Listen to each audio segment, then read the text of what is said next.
This is Greg Denweiler, and you are listening to another episode of The Dividend Mailbox, a podcast about dividend growth. Our goal is to stuff your mailbox full of dividend checks and make each year's check larger than the last.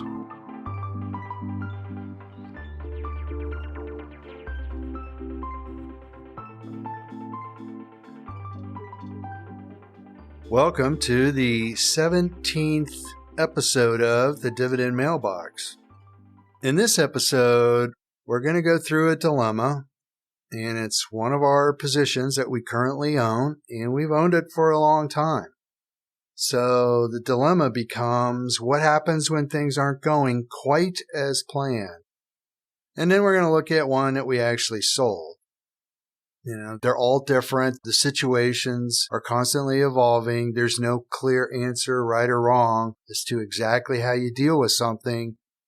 So what I hope you get from this episode is just a look into our process, how we evaluate whether a company is still a potential candidate as a dividend growth story that meets our hurdle rate, or at what point is it just time to let it go. So now to our dilemma. In June of 2012, we purchased Emerson Electric, and we bought it at $44.64. This is a position that actually went into our model portfolio, one that we've brought up in the past. It is a live portfolio. It clicked all the boxes back then, or as much as any stock potentially can. Emerson Electric, if you don't know what it is, it's not a real common name, but it's a company that's been around for more than 100 years. It is a dividend aristocrat. In fact, it's a dividend king, which means it's grown its dividend by at least 50 years. And in this case, Emerson has had dividend increases for over 60 years. So at first glance, it fits the profile of a dividend grower. It had management that had proven they could maintain profitability, and for the previous few decades, they grew the dividend by 8% a year. Emerson is an industrial conglomerate. They have a portfolio of services and products that largely consist of measurement equipment, process monitors, automation software. They have manufactured valves that control or measure pipeline flows.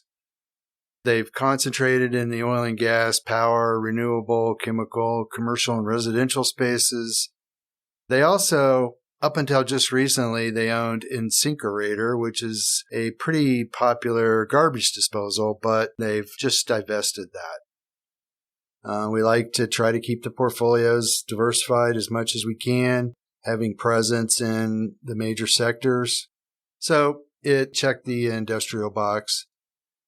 But since we've owned Emerson in the last 10 years, the company has struggled with growth. So they started to look at ways where they could kind of reinvent themselves to become a little bit more of a growth story going forward. They've divested some businesses, they've made some acquisitions, and what they're focusing on now is industrial data collection, automation, more of a software or high-tech oriented company, which they hope is going to give them a higher growth rate. So now let's go back to the kind of the story here in our dilemma. We purchased the stock at $44, and now it's at $95. So the stock has actually performed relatively well. It's doubled, and the dividend has grown. It has brought our total return on our original purchase up to a little over 150%. So you may be thinking, well, that doesn't sound like much of a dilemma to me. Well, going back to what we do and what we tell clients we do, and the whole purpose of this podcast, what we are about is dividend growth. In 2012, when we bought this, the dividend yield was 3.6%. So that was pretty attractive. If you go back to the decade before that, from 2002, the dividend had grown by 7.7% a year. If you go back to the decade of 92 to 02, the dividend had grown by 8.10% per year. when we first went into the stock, our target rate was pretty much there. But, that has changed. If you look at the dividend growth rate over the last 10 years, Emerson's dividend was $1.60. Currently, it's $2.08. It's only grown by 2.5% a year. Going forward, we don't want another decade of 2.5% dividend growth. That's not our hurdle rate. And you may remember that the dividend growth rate of the S&P 500 long-term has been 6% per year. So we want to at least have a target to match that. We really want a dividend growth rate that's a little bit higher than that. And we don't want a company that potentially, that's all it can deliver. We have to figure out, what can we reasonably expect going forward? So now we have to decide, is this a company that is going to continue to give us dividend growth? Or maybe a better way to put it is it going to resume the dividend growth that we thought we were going to get when we first bought it? We have a dilemma of, do we continue to hold it or do we look to move into something else? So now we have to go back and look and say, okay, what was the cause and what potentially is going to help get this company back on track?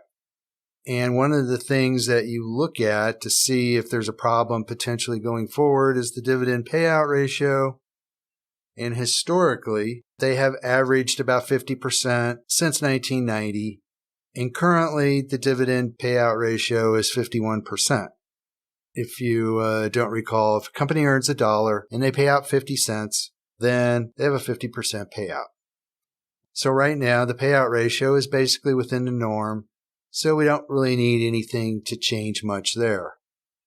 Just to kind of give you a perspective, the payout ratio of the S&P 500 is 30%, so it is lower.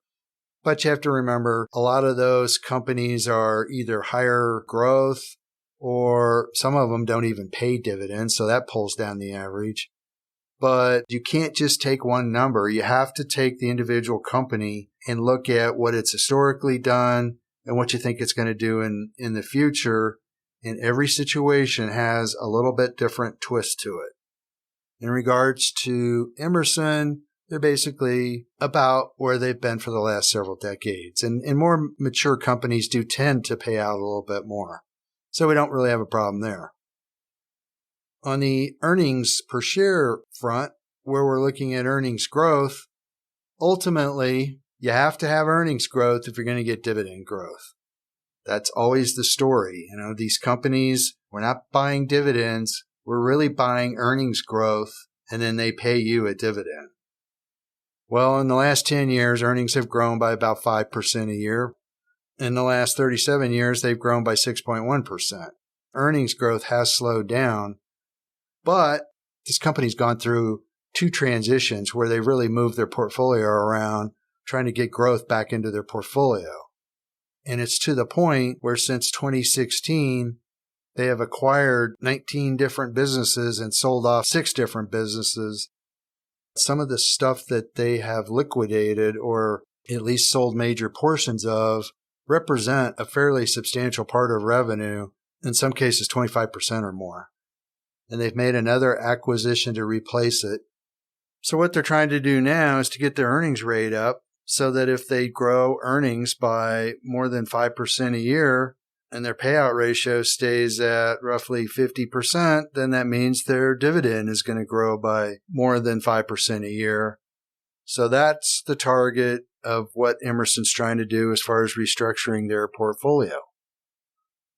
Because of all these acquisitions, debt to equity is at the high side right now. It's up to 110%. Debt is a little bit more than what their equity is.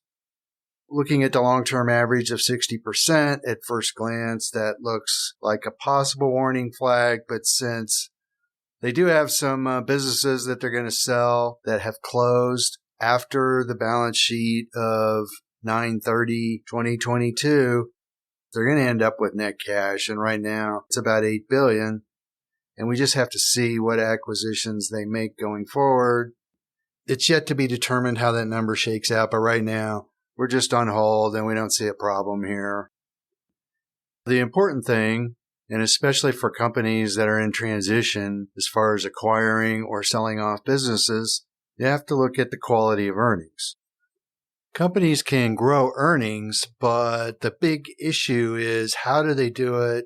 What's the quality of those earnings? And in order to have sustainability, you don't want a company using a lot of financial engineering. You want good, solid, just organic earnings growth. So let's take a look at Emerson's earnings quality. In this case, operating profits since 1984 have averaged about 16% of revenue. And currently they're 16.9%.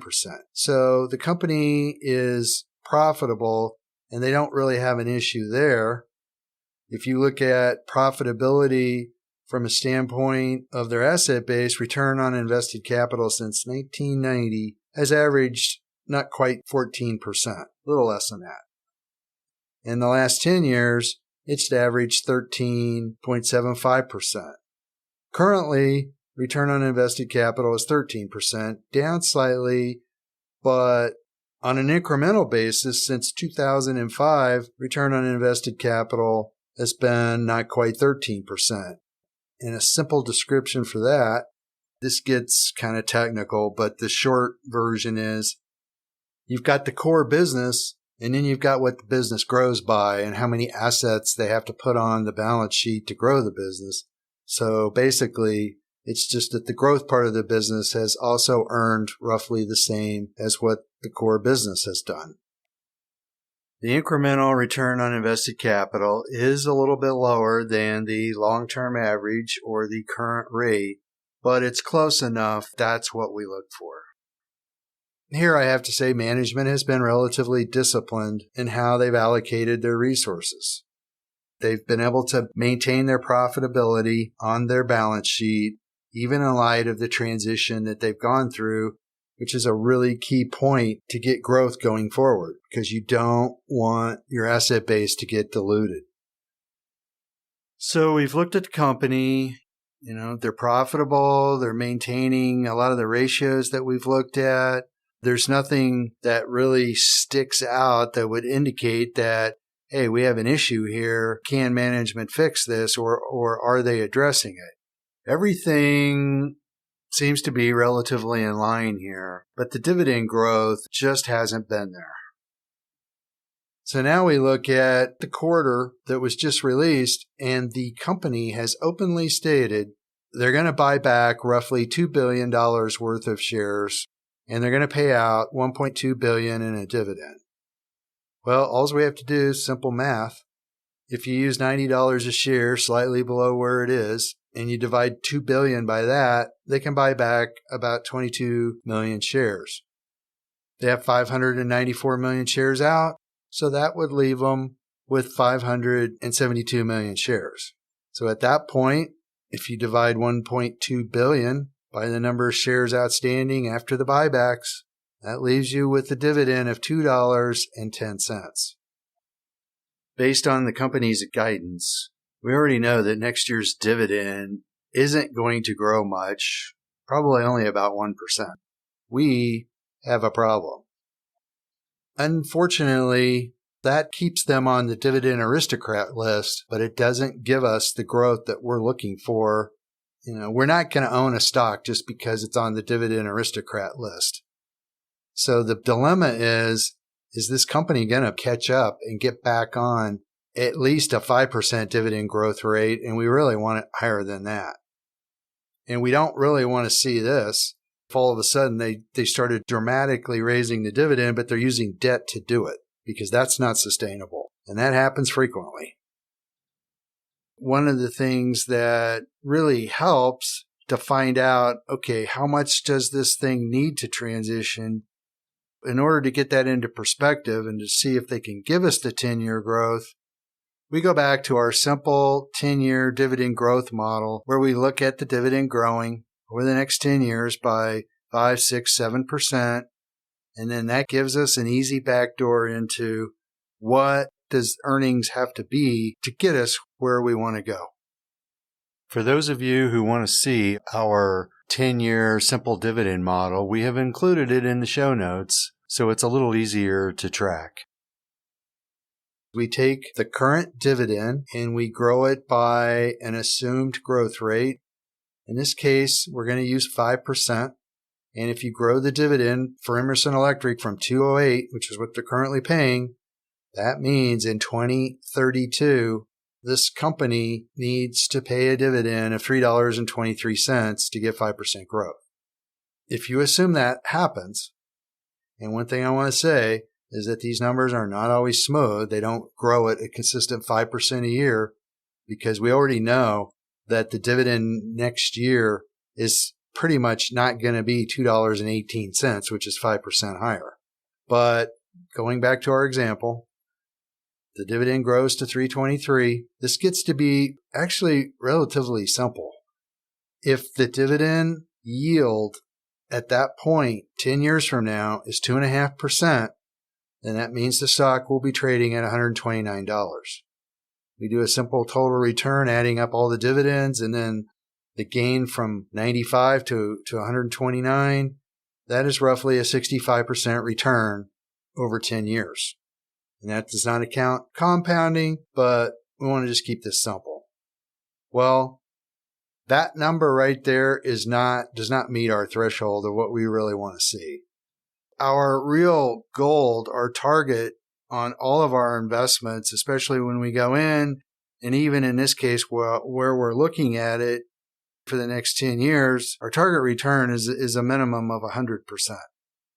Now you might say, well, okay, the current dividend yield on the company is 2.2, so why do you use 2.5? Well, we try to build in a little bit of margin of error. If you use 2.2, it would actually give you an 80% return over that period of time. The expected return of what we want is still a little bit low. So we already pretty much know, just based on what management has told us, that we're not going to get the dividend growth that we want in 2023. We're really now out looking at 2024 to get them back on track. If you look at 2024, earnings estimates are $4.64. If they execute on their strategy and they get the growth they're looking for, and analysts are correct, and Emerson maintains a payout of 50%, then we've got a dividend that's up over $2.30, and that gets us back on track, and we're still running at a 6% or more dividend growth rate. And one thing you have to remember, companies tend to beat expectations. They tend to give you guidance that they eventually exceed, and the number tends to run at around 70%. So from quarter to quarter, as companies announce, 70% of the time they beat expectations. Now, it does get a little more complicated longer term. Analysts tend to overestimate on a longer term basis, but companies guide analysts down so they can beat and look good later. If Emerson does that, we're in great shape. But our dilemma is, how long do we let this go? I think for us, what we're really going to be looking for is these guys need to earn 464. And if they do, that means they've successfully transitioned a portfolio, quite likely are going to be back on track. From what I take from this and what I hope you get, number one, management matters. Ultimately, that's what you're investing in. It looks like management may be transitioning this company to a higher growth story, which is what gives us dividend growth. Number two, know your end result. The reality is the stock has done reasonably well, but don't get caught up in the stock price. Focus on dividend growth if, in fact, that's what your main goal is long term. And finally, it's know the story and be patient. Everything has a hiccup. Things are constantly evolving. They virtually never play out in a quarter or two. Sometimes it takes a year, sometimes even longer than that. But if you have discipline and you have patience, it can work out. So to wrap up the Emerson dilemma, we've waited 10 years and we have not gotten the dividend growth that we want. It's been way below target. From our total portfolio perspective, we have actually exceeded our goal by a few percent, but Emerson has been one of the ones that has been dragging it down. We think it has the probability of getting back on track, but it's going to come down to management executing on what they've done here recently. And we're really going to be paying attention to 2024 when the earnings estimates are up where they need to be. Can they actually come through? If the dividend growth is not there, we need to sell it and move on. So you may be thinking, you never sell anything. Well, what I'm going to do now is tell you about a company that we did sell, and we sold it last year. In 2005, which was actually before I had officially started doing a dividend strategy, I bought Sara Lee. It was a good dividend story at that point, and the reason I purchased it was really off of a CEO that they brought in to try to turn the company around. It was Brenda Barnes. She was an executive out of PepsiCo. She had a strong reputation for being able to go in and execute. So it was a company that I thought it was relatively cheap. It was a dividend payer. It looked like a great opportunity. But then in September of 2006, Sara Lee spins off Hanes Brands. Well, I acquired shares of Hanes Brands, and the stock starts trading at around $5, but it doesn't pay a dividend. However, the stock is performing well, and actually over the next few years, it's on its way to, it ended up over $30. But I originally held the stock because it was a spinoff and it was performing well. One of the things that is not uncommon is these spinoffs, once they get their own dedicated management, they get potentially more access to capital. When they're on their own, they just have a lot more options where they're able to move around. And sometimes these things, they perform really well. Hanes Brands fit into that category. So my new company, if you look at 2007, the earnings were 48 cents, and by 2017, they had grown to $1.60. So I'm sitting on a position that I inherited, and these guys are growing relatively rapidly. Revenue in 2007 goes from $4.25 billion to $7 billion by 2019. In 2013, they start paying a 20-cent dividend, and by 2017, the dividend was up to 60 cents. That's a triple in 4 years. They were growing it extremely fast. And at that point, they had a dividend yield of about 3%. Just from that observation, this is looking like a great dividend story. That's not how it continues. So everything in the first decade that I own this stock, it's doing well. But then we get to 2019 and things start to change. Earnings peak in 2017 at $1.60, but as we continue on in 2019, revenue peaked at $7 billion. Well, between 2017 and 2019, the underlying business is just not doing quite as well, even though revenue continues to grow for another few years. And I'm trying to figure out what's going on with this company. Why have things started to slow down? It was becoming obvious that the story was changing. They had a line champion that Target stopped carrying, but then they were making some acquisitions. They were going into, actually they did something over in Europe and Australia. But the thing that was even more challenging is through all this, revenue is not really changing much. They're putting debt on. Inventories are bouncing around. Even as a CFA, which doesn't guarantee anything, but it was really getting difficult to track what was causing what or where the real issue was. So that became the big red flag. This is something that when you're looking for dividend growth, you want predictability, and it was not in this story. By 2021, revenue had actually declined a little bit. It was down to $6.6 billion. That was in light of the fact that the company was out making acquisitions.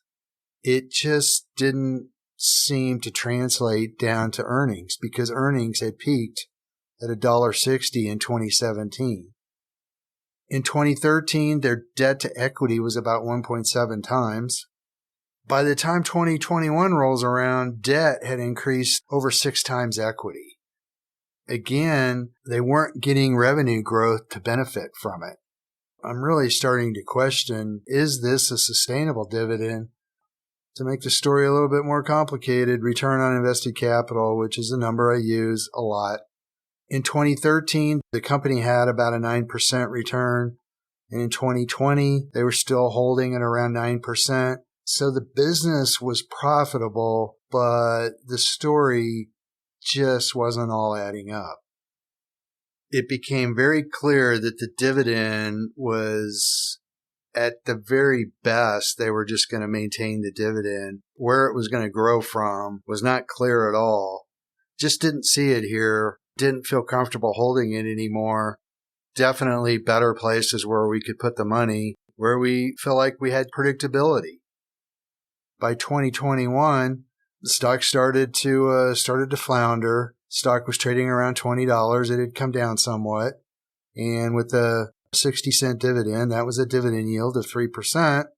I'm looking at it thinking, okay, it's got an attractive yield, but I want dividend growth, and it's not here. So in February of 2021, I decided to sell the stock. It was trading around $19. Really, the biggest motivation was I just didn't have good clarity going forward.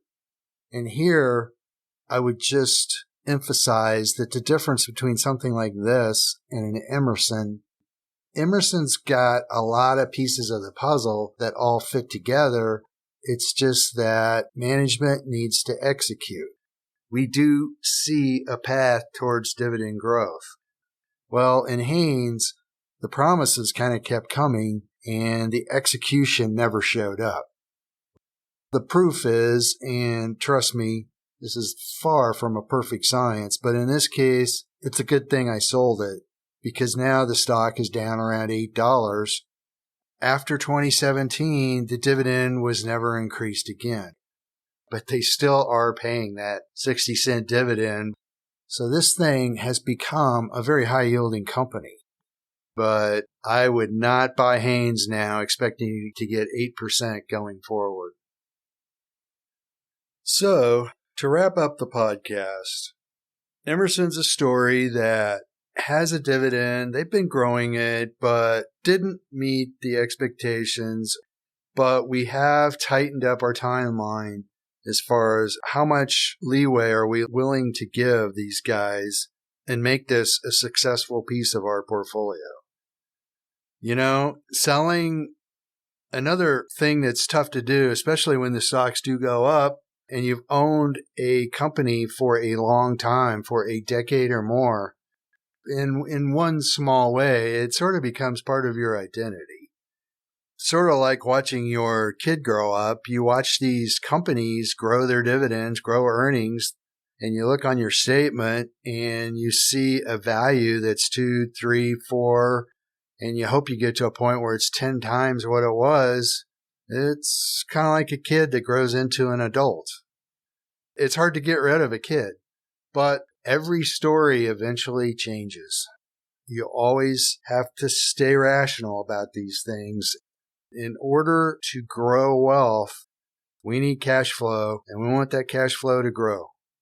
So if you have one that's not working and you don't have clarity, there is a time when you have to sell one and move on to something else.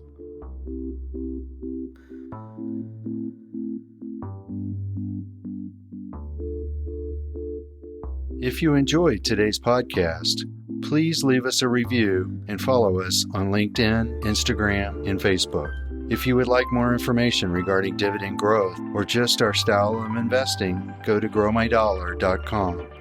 There you will find some of our previous podcasts and also our monthly newsletter. If you have any questions or anything to add regarding today's podcast, email ethan@growmydollar.com. Past performance does not guarantee future results. Each investor should consider whether a strategy is right for them and all the risk involved. Dividend stocks are volatile and can lose money.